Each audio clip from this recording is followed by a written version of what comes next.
This is the latest Blood of the Dawnwalker gameplay overview. Check it out. All right, so we got news from Bandai Namco PR team. Yes, they send me stuff. I'm somewhat important. All right, so let's see. All right, during this year's summer solstice, Rebel Wolves and Bandai Namco Entertainment are giving players an extensive first look into what Quest looked like for Cohen during an extensive showcase of the Blood of Dawnwalker. Blood of the Dawnwalker. Hi. The presentation reveals important player details about the traversal directional combat magic systems and the variety of Cohen's vampiric abilities. The showcase offers a schedule. The showcase offers a wide variety of different strategies players can use to approach quests in gameplay, and the consequences those stage strategies can have on the game's story between day and night cycles. The Blood of Dawnwalker is scheduled for release in 2026 and can be wishlisted on PC, PlayStation, and Xbox. That dope. That dope. That dope.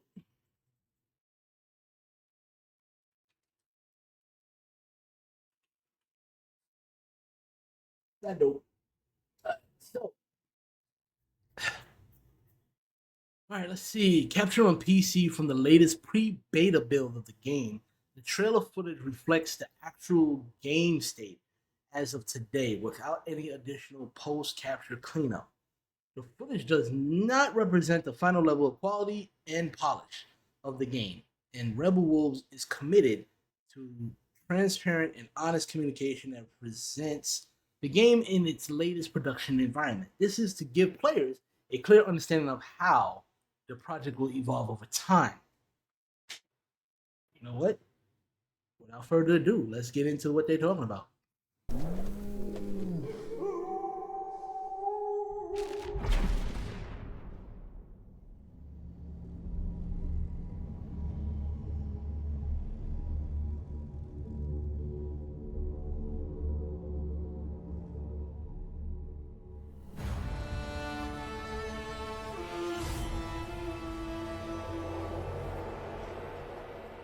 Hello, my name is Daniel Sadowski and I'm the design director at Rebel Wolves. I would like to welcome you to the Blood of Dawnwalker summer gameplay video. Our game is a story-driven, open-world dark fantasy RPG set in medieval Europe. The game is currently in pre-beta stage, and what we are going to show you is just a part of one of the mid-game quests. It's a really cool story involving legendary swords and a haunted almshouse, but today we'll focus on showcasing our gameplay systems. We're starting on the outskirts of Svatro, the game's largest city and the capital of Vale Sangora. From here, we could head anywhere the eye can see, explore ancient ruins or sabotage vampire blood transports.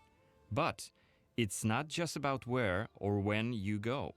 It's also about how you approach the main quest and shape the story, making each playthrough uniquely your own.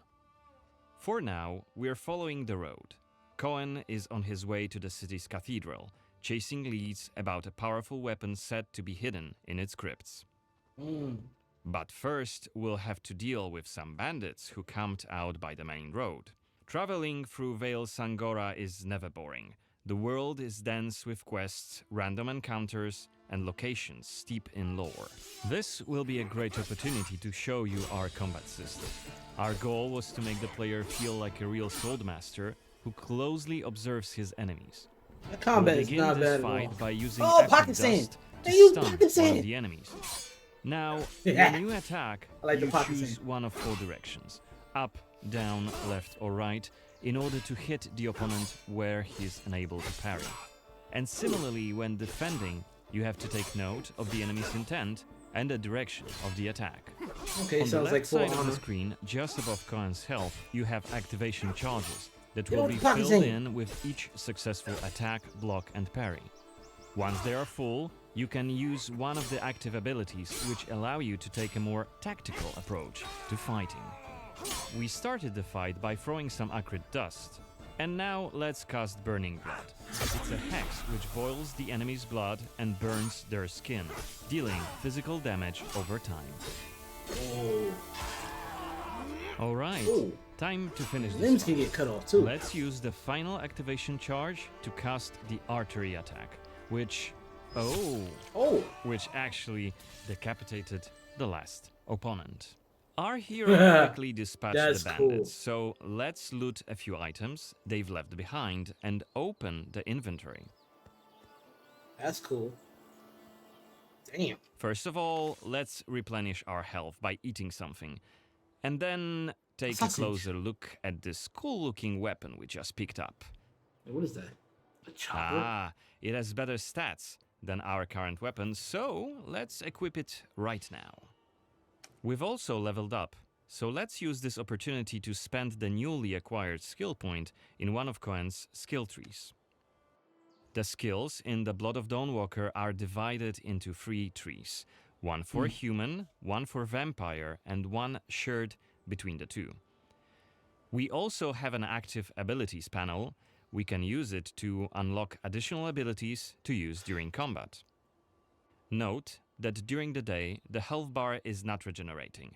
You need to find consumables like the one we've just eaten. The hexes we've just used also consume some of Cohen's health. Be aware of that. The way our magic system works, there's always a price to pay for manipulating reality. But we can make it sting a bit less. Let's Equivalent level up and the frugal sting. witchcraft skill, so next time we'll cast a hex, it'll consume fewer of Cohen's health points. Now good that to know. we've wrapped up the encounter with the bandits, we can be on our way to get inside the city.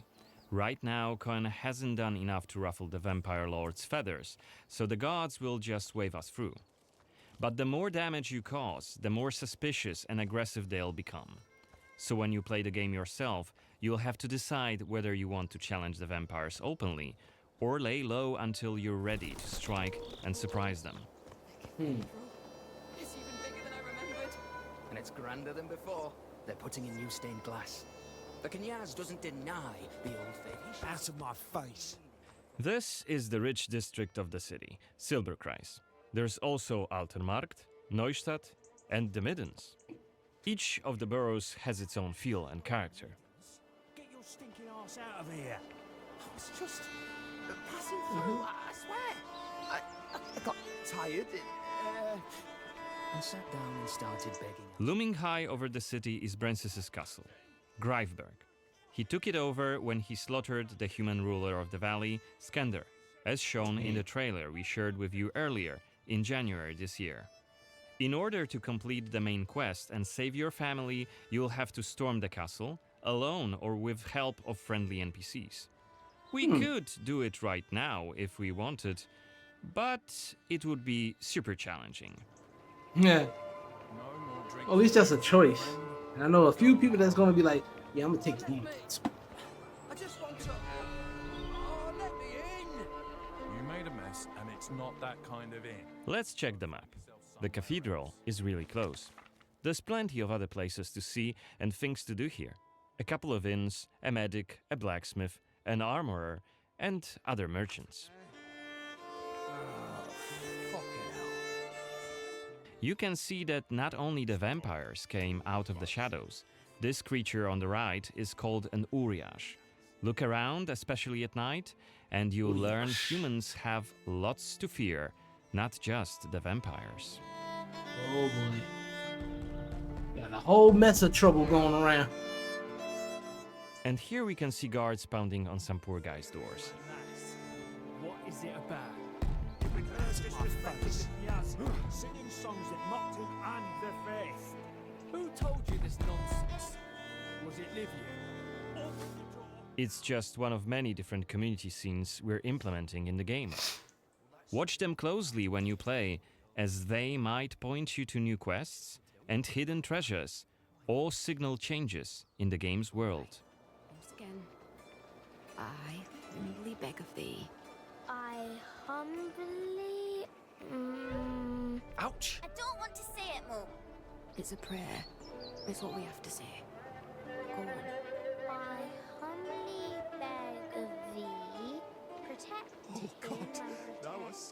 Okay, we are at the cathedral gates. Again, since Cohen isn't yet wanted by the vampire regime and it's daytime, we can simply walk inside. Oh, that's nice.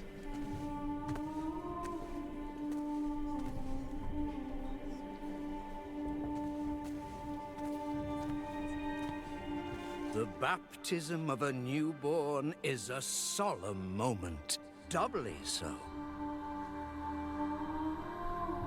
A new life joins our flock, bringing happiness to its parents and to the congregation. Natus ex sanguine boy. est, alitur sanguine, et in sanguine morietur. Ego te baptizo in nomine Dei. Amen.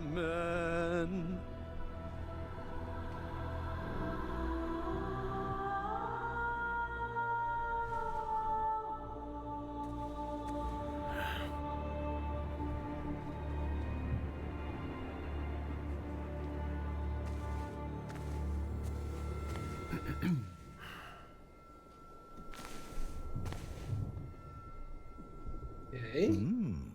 Don't I know you from somewhere, young man? Laslia, maybe? I'm sorry, but you must be mistaken. Am I? Perhaps. Perhaps. My memory isn't what it used to be. Come with me. I'll take your confession. Thank you, but I have no need for confession. Ah. So you deem your conscience clear? I wouldn't go that far. But I'm sure you're a busy man, Father. So while I appreciate the offer, I feel that my soul shouldn't be your priority. I won't press the matter. You are quite correct. I have many other duties to attend to. But please remember that in order to be saved, we all need to repent. Myself included. I hope we can speak again soon. Good day to you. I do love a game with a choice Cohen? system. Oh! He knows you! He knows What you! we saw right here was just one of many cutscenes we recorded for the game, which smoothly transitioned into a dialogue scene. We use cutscenes to highlight key scenes or showcase interesting bits of lore. Like this blood baptism. Creepy, isn't it? Yeah, The core very. feature of the Blood of Dawnwalker is the dual gameplay loop. Remember, Cohen may be a human during the day, but he turns into a vampire at night and It's has an a different interesting set of skills at his style. disposal. And this is just one variable that affects our quests. Depending on when you tackle a particular quest, what choices you've made earlier, whom you befriended, or whom you've angered, your gameplay and story experience will be very, very different. So each quest is a complex structure with multiple possible paths leading to the end goal. We maximize players' freedom and agency, offering you a narrative sandbox to play in. I wonder what secrets may Interesting be game. concealed up there, just beyond Cohen's reach. And how do we get there?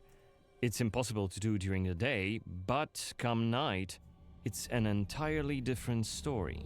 Let us Really? explain what we mean by taking our current quest as an example. During the day, we got inside the cathedral without any problems, since it's Okay. open for all to see and Cohen doesn't yet stand out from the crowd. The scaffolds, though, are outside of his reach. But climbing them won't be a problem for the vampire, who has many more exploration abilities at his disposal. Bear in mind, Cohen has not completed the quest yet. What's more, there are still a few clues to be found in order to solve this story.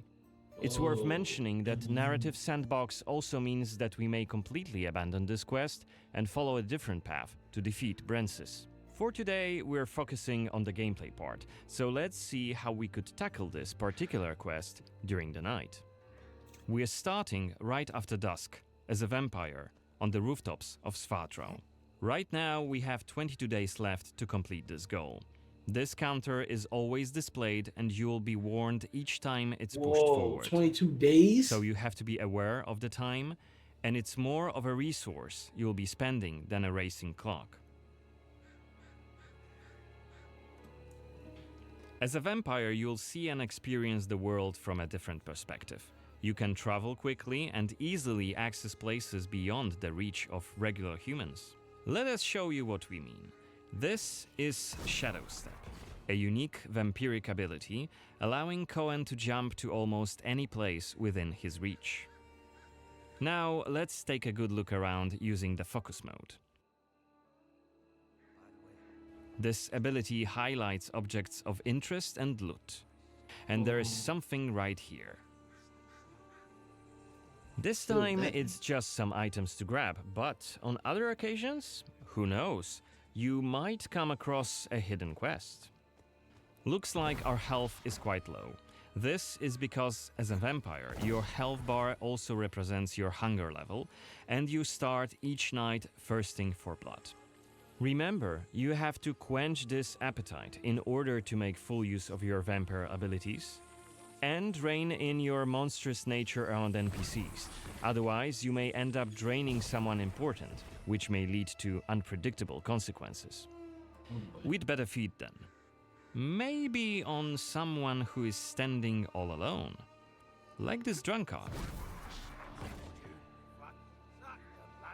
Let's grab him and use Voracious Bite ability. Unless you lose control due to hunger, you get to decide how much blood to drink. You can drain just a bit and knock your victim unconscious, or go all the way and kill them. And if you're adamant you don't want to hurt innocent humans, you can drink from animals and some other creatures. Okay. Good choices, but Finally, there's no we are creatures at around. the cathedral, but it seems to be closed for the night, and the entrance gate is well guarded. Let's find another way in. Oh, woke up walls.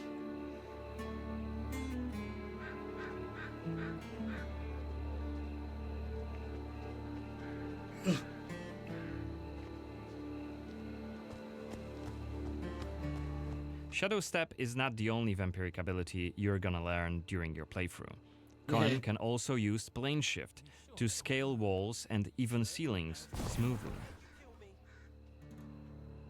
Does do it. This will allow us to explore every nook and cranny of the cathedral.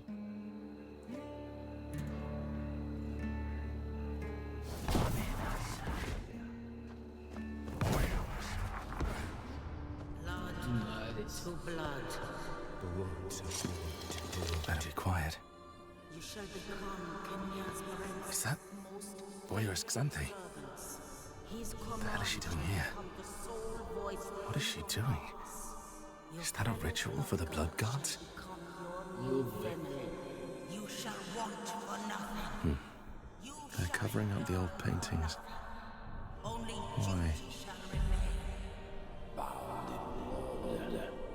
One of the workers must have left it. Seems that the cathedral complex is quite big. Seriously, intuitive. Main building, cloisters, inner courtyard. You shall become The entrance to the crypt could be anywhere. Won't get anything done just standing around. his command. Still, This was a scene investigation, a mechanic we used to zoom in on and showcase key clues.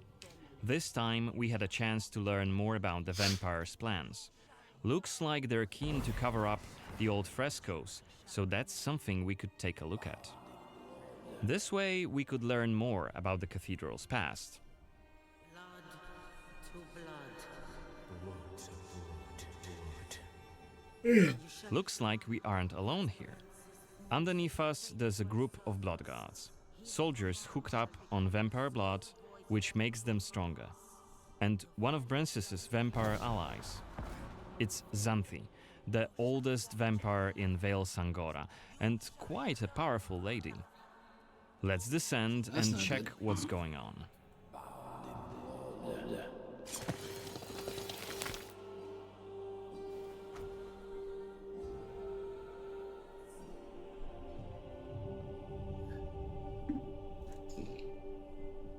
Don't think I don't see you skulking in the shadows. Oh, I Come figured. out!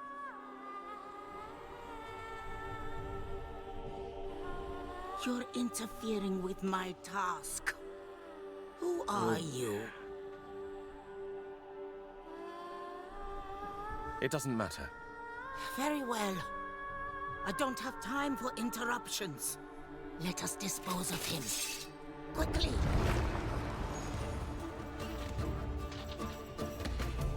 You withstood it. Fascinating. Cohen is using his claws to attack when in vampire form. Blood guards are dual-wielding opponents. Their attacks are pretty strong. Of course, even when fighting with claws, combat is still directional. Don't worry, Cohen can still use his sword as a vampire. You haven't lived long. Damn. That's cool. Okay, I'm liking this. Only after defeating all three of the blood guards, Xanthi deems Cohen worthy of a challenge, and she descends to face him. She uses her blood control powers to cast a multitude of attacks, like her blood whips, that hit Cohen from left and right.